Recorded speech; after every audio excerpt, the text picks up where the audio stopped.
ভিতরে যে বাতাসটা ক্রিয়েট হয়েছে ওইটাকে বের করে ওটাকে আগের পর্যায়ে নিয়ে আসাকেই বলা হয় নক ব্রেক। বেশি না। এখন হচ্ছে আমরা আজকে হচ্ছে আমরা 50 ভাগ করে 50-40 যেই বানটাই বানাবেন কেন আপনার নিজের উপর ডিপেন্ড করে আপনি কতটুকু ওয়েট নেবেন।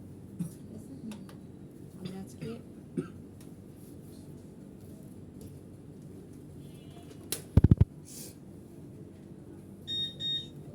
আমরা আজকে 50 করে নেব।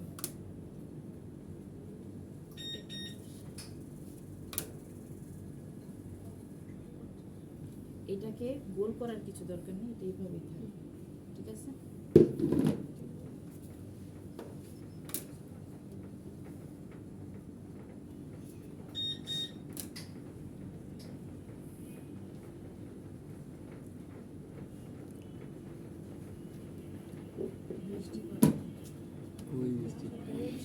ভূমিকম্প হইতেছে, বৃষ্টি পড়ে